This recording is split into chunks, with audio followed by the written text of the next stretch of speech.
The Samsung Gear VR has been out for about 2 years now, but is it still worth buying, let alone upgrading? Find out.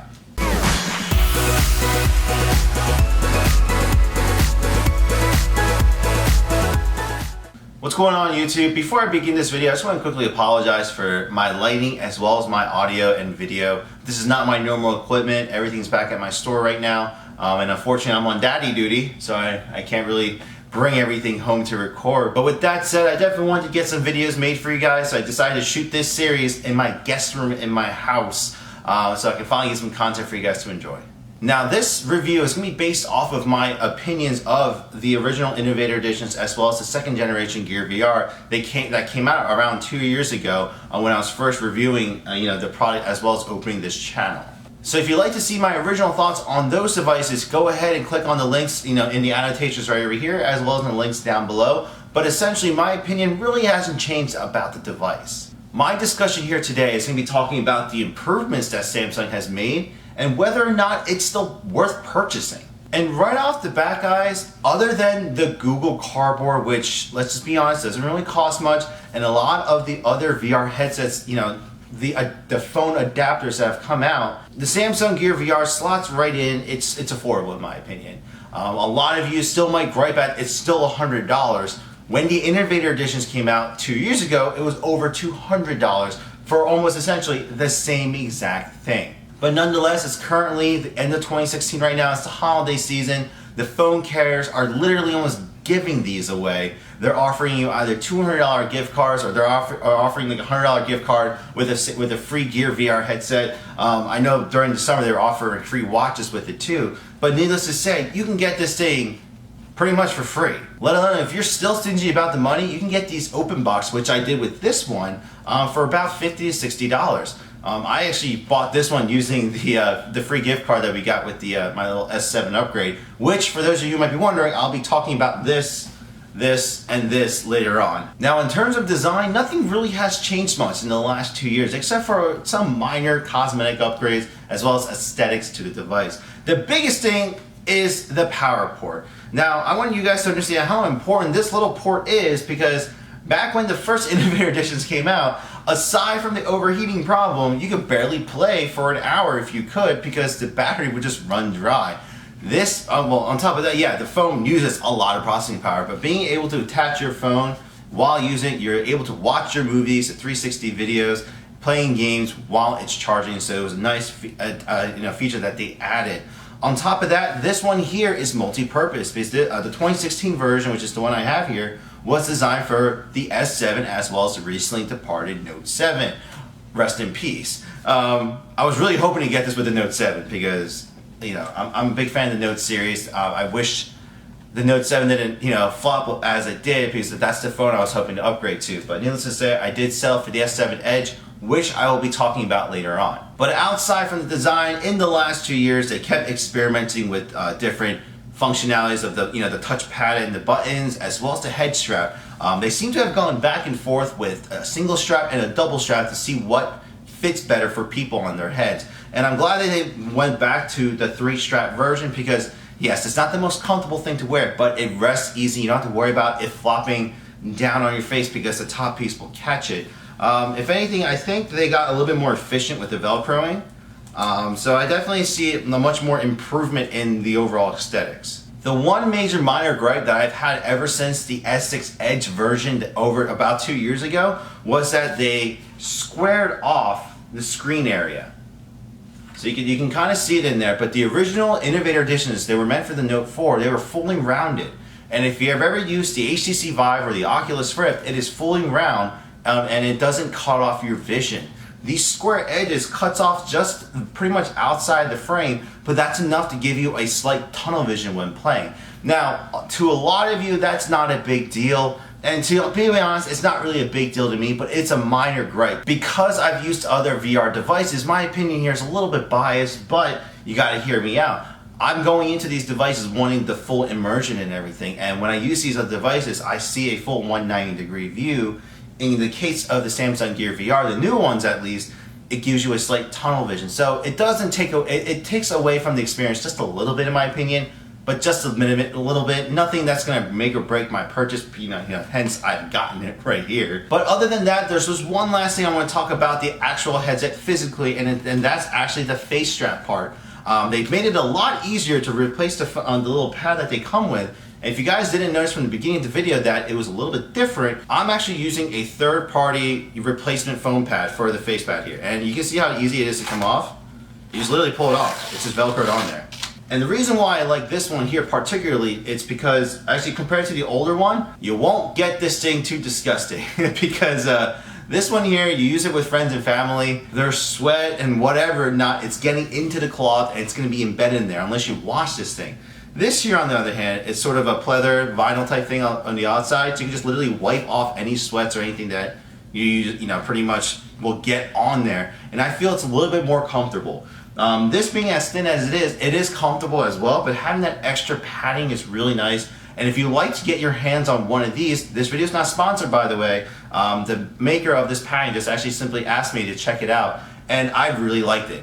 And so I'm going to go ahead and advocate them that this is a good product to purchase, especially for those of you who own one, want a replacement, little face guard here for it, or if you just want extras lying around. I'm going to go ahead and leave a link to their website in the description down below, and then you guys can go ahead and check them out. But aside from the device itself, how is the overall experience? I gotta say, after about a year and a half of not using the Gear VR since the S6 Edge version, it's come a long way. The overall interface has definitely improved to the point where I barely recognized it. When I put this thing on, I thought I was going to expect the old interface that they first had with the Innovator Editions, but no, they completely changed how the interface works, and I really appreciated it.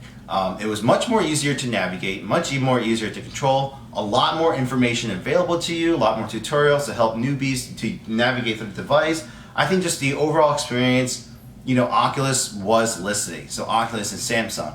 And in terms of content, there are plenty for you to choose from, anywhere from games to movies to different interactive experiences. There's a lot available for you, and you can even sit there and watch YouTube, watch Netflix on it, have your own little home theater space within your own, in the privacy of your home. But the one complaint that I do have about the current ecosystem is that, back when I was using it during the Innovator stage, a lot of the apps were free or less than $5. A lot of the paid apps are around $1 to $2 at most when the Gear VR first came out. But recently, when I'm looking at the games now, and I gotta admit, they've been more fully developed, a lot more work has gone into it, so I understand their need for paid content, because obviously these developers can't work for free, but the prices have gone up. Now, is it a turning point for me? No, but I know that a lot of people might not be willing to spend even $2 on a certain app, but for those of you who are, a little bit more reserved with your cash, there are a lot of free experiences on here that I feel like it actually makes it worth it. I mean, just the whole having the personal home theater. I know that some of you might have your awesome $10,000+ home theater systems, but the everyday person doesn't, and there's a lot more people living in apartments than. Well, I'm not sure if that's, someone can fact check me on that, but there's a lot of people who live in apartments that can't afford a gigantic TV and everything, or afford an awesome sound system to keep around the house, but they still want the home theater experience. This is one way you can do it. I mean, and the new interface and the new overlays that they put, as well as the, even for Netflix, I really like how they put it on the couch and you just feel like you're in a home, but you have a gigantic screen in front of you. Because I gotta admit, when the first Innovator Editions came out, it doesn't really relate to this, but I sat down in my room and just watched Star Wars in the bed.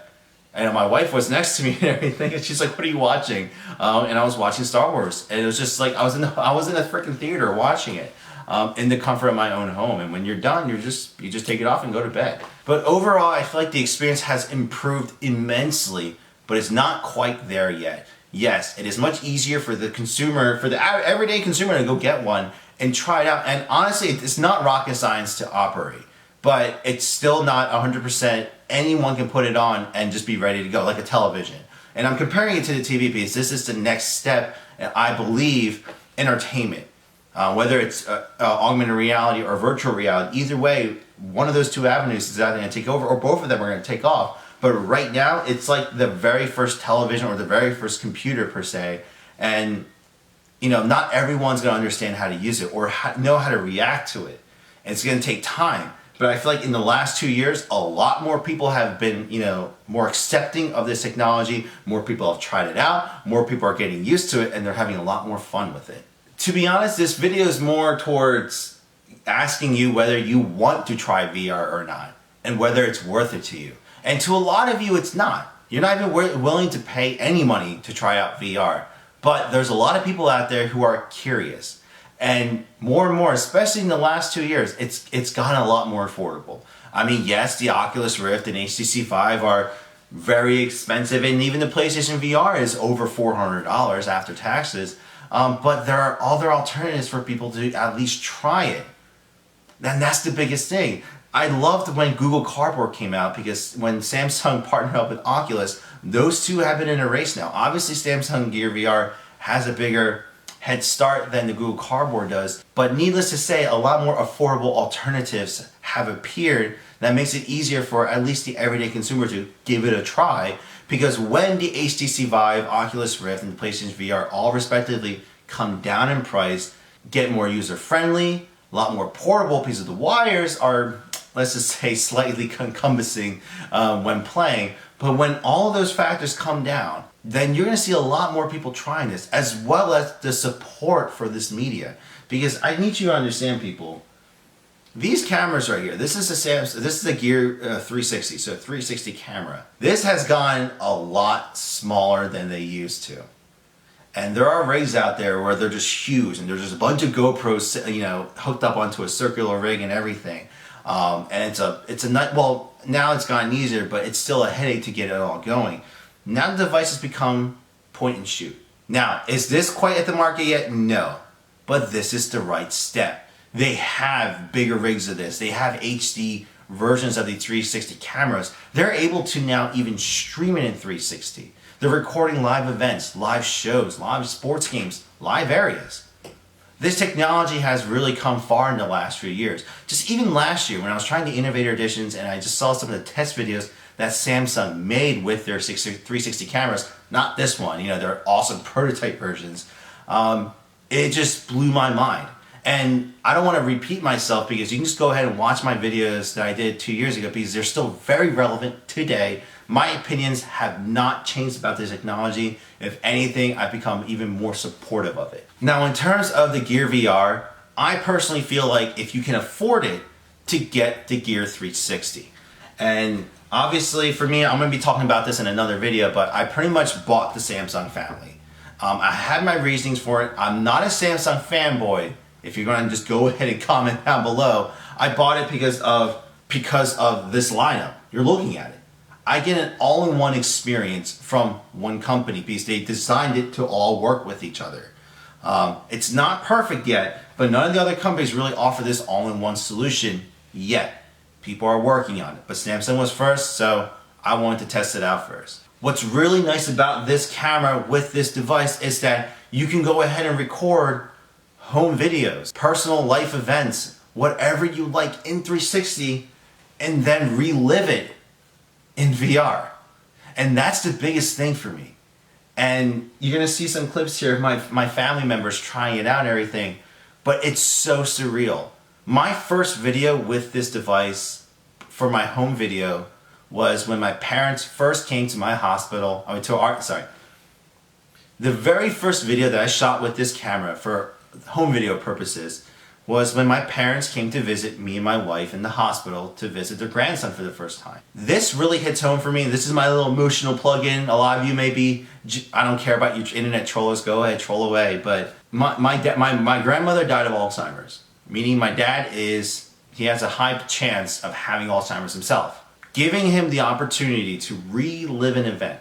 Yes, you're not gonna be able to put it on and walk around and interact with everybody, but to be able to sit in the same room 1 year ago, 5 years ago, 10 years ago, 20 years ago, 30 years ago, being able to sit in that same room and relive that experience. How many of you have been wanting that? A lot of people have been wanting, man, I wish I can go back and just see that again. Or, oh man, I don't really remember, and I wish I remember who was there, or what was going on when I was looking one way or nothing like that. A lot of you want to recap those experiences and moments. This is it right here. This is just but the first step towards something even bigger. And my dad and my mom, when they first tried it, they were just blown away. Like, they were sitting in, like, my angle was a little bit off at the hospital room, but either way, they sat in the hospital room. They're like, oh my God, there you are. There you are. There you are. That's an experience that you can't take away. And I think that's going to be very big for not only my dad in the future, but just for, even like for fun things, like for like weddings. How many bride and grooms get hammered during the reception? They barely remember half the reception. This is a nice way to try to remember what happened. Or you can be like, hey, did you see so-and-so, busting those moves or kissing so-and-so? Now you can relive it and have the proof. You ever have those arguments where, hey, don't you remember saying this and you did that and you threw this or X, blah, blah, blah, blah, blah? And you guys go into an argument because one person remembers one way, another person remembers another. Here's your proof. Obviously, the future of this technology goes way beyond home videos and everything. There's so much more things that could be done, and I could go on and on about this topic, and I'll just save it for another day. But needless to say, guys, if you have the chance to get it, it's my opinion that you should at least try it out. If you're getting it for free with your contract, honestly, there's no reason to say no. You have it. Might as well give it a shot. I mean, the worst thing you can do is pop it on eBay and try to sell it, or you just use it once in a while. A lot of you who might opt to get the gift card and not spend it, I mean, that's fine and everything, but I still implore you to go to a Best Buy or a Samsung Center and just give it a try. It doesn't hurt to at least give it a try, because the worst thing is you can return it afterwards. That's what this was. Someone just returned it after using it. Some people enjoy it, some people really don't care for it. It's not going to fit everyone's needs. It's not there yet. I mean, there's going to be critics out there for it, but it's still here. It's 2 years later. I can still talk about them still going at it. 2 years ago, people were like, that is a dumb investment. I can't believe they're doing it. They're wasting a lot of money. So much flank, but they're still going strong. I mean, yes, they messed up with the Note 7. They're going to have to really bounce back next year if they really want to make it. But, I feel like, at least in regards of this and their thought process of having one ecosystem of devices, I think they're on track. So again, if you have it available for free, there's no reason to say no. If you can get it at a discount, I definitely encourage you. And even if you have to pay full price, buy from a retailer that has a pretty lax return policy. Pick it up, and I'm pretty sure you're going to like it enough to keep it, but it's an easy return. And if you're personally interested in seeing some of the test videos that I've shot with my Gear 360, I'm actually going to be posting them actually on a sub LPX channel, just with the 360 videos, so people can go ahead and look and try them out. I know not everyone has one of these, but for those of you that do, or even a Google Cardboard, you can watch the YouTube videos in 360 via either your phone and do this, but doing this is so much better. Hey guys, thanks for watching that video again, and once again, I just want to go ahead and thank the people at VR Padding for sending me a free sample of their product. I definitely enjoyed it, and I wasn't sponsored by them. There's no monetary value here. They just simply sent me a free sample of their product, and I liked it enough to go ahead and share it with you guys. I wouldn't share products with you guys that I didn't think was good, and this is definitely a solid product. I pretty much use this for everyone else, and I use this for myself because this is nice and clean, nice and comfortable. Pretty much, I don't want anyone using this thing other than me. So give them a shout out. Worst thing you can do is actually check out their website. And if you're our owner, been looking for a replacement pad, this is a solid one for you to try. But if you still stuck around and you're still watching the end credit scene here, go ahead and hit that subscribe button if you haven't already done so. And please let me know if you like this video by leaving a thumbs up down below. I know this wasn't the best quality, but I go for information than production value and everything. But I'm working on it, guys. I've been kind of busy with my baby upstairs, my little son there. And don't worry, for those of you who've been wanting to, I'm going to be releasing baby tech videos upcoming. Because there's a lot of cool tech for babies out there that I feel like are what's it called? Comparable to adult devices, or even useful to adults as well. So be on the lookout for those guys.